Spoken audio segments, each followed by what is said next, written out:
morning, students. We are going to start a new chapter today in geography. That is chapter number 4, major landforms. This will be my video number 1. So till now in geography we had studied about the endogenic forces, how those forces bring the change on the earth's surface.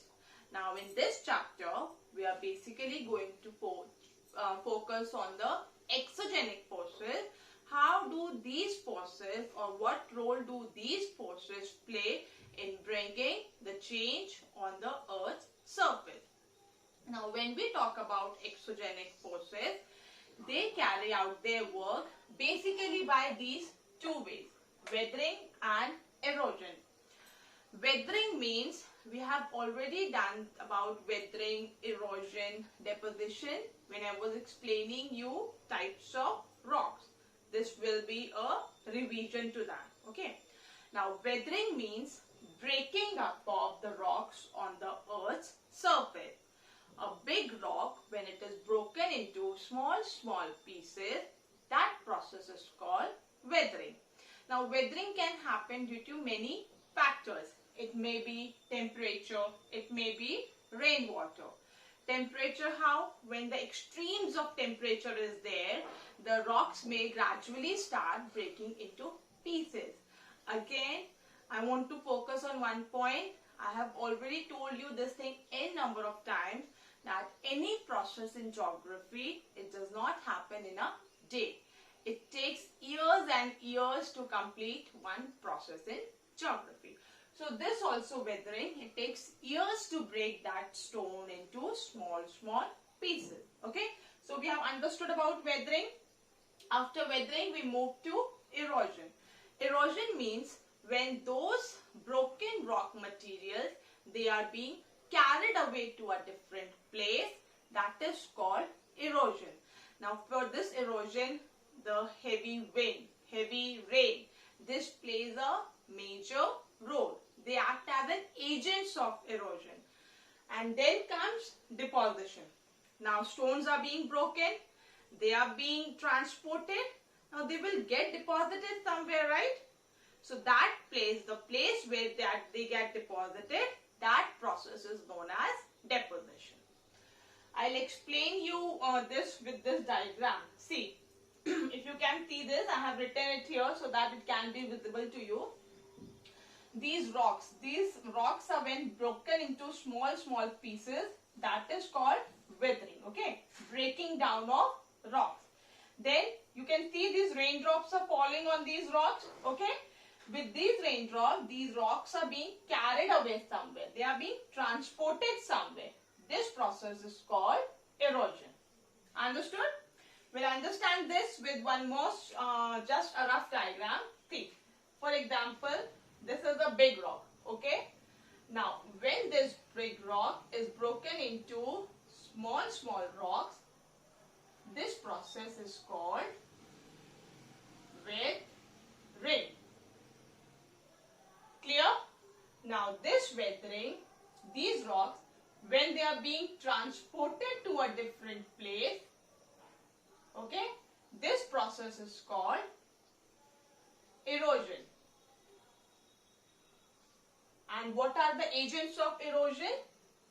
It can be rain, it can be wind, it can be anything. Okay. So this is the complete process which gets involved in the exogenic forces. Weathering, breaking down of rocks; erosion, transportation of rocks; deposition, when the rocks are being deposited somewhere. Clear? Now, there are main agents of erosion. This chapter, we are going to focus on these 4 agents of erosion. How do they work in transporting these rock materials, these broken pieces into different places? First one is running water, that is river. Other one is sea waves. Third one is moving ice, that is glaciers. And fourth one is wind. So these 4 agents of erosion, we are going to discuss one by one. I will cover only one agent in one video so that I can explain you very nicely and even you can understand it in a better way without getting confused. So this was all about the introduction to this chapter. You have understood what we are going to do in this chapter. You have understood how weathering, erosion and deposition takes place. You have understood what are the four agents of erosion. Now, in my next video, we will be studying about work of a river. Okay? I will be explaining you work of a river in my next video. Till then, please go through this video once again. I will be giving you a short assignment now. Please write that assignment in your notebook. So you have understood about weathering, erosion and deposition.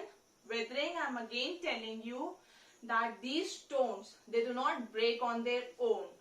It's the weather which plays a very important role in the decomposition of those rocks. For example, even if you make a building and it is as it is for hundreds of years and years, it is no one is there to take care of that building. Nothing is being happening to that. So what will happen? The extreme temperature, the extreme rainfall, it will affect that building. Okay. So that is what I mean when I tell you about weathering. That breaking up of rocks, that too not on their own, but with the weather, with different weather changing conditions.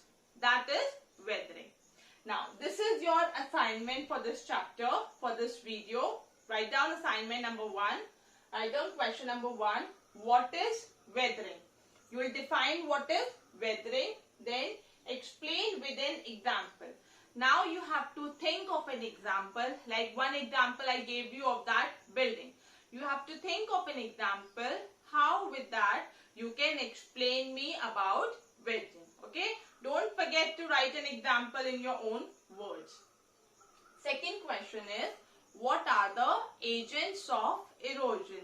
In this video, we have not discussed, we only have listed different agents of erosion, which we will be discussing in next video. So you only have to write those names, okay? Names of those agents of erosion. Question number 3, make a diagram showing the process of weathering and erosion.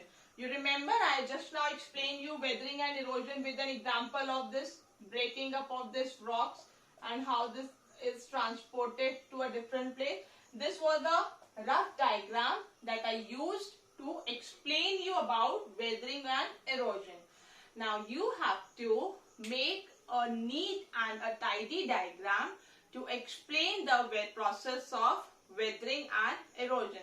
Like you can also take an example, take the help of the diagram which I had pasted here. Okay, I had pasted a diagram here explaining you weathering and erosion.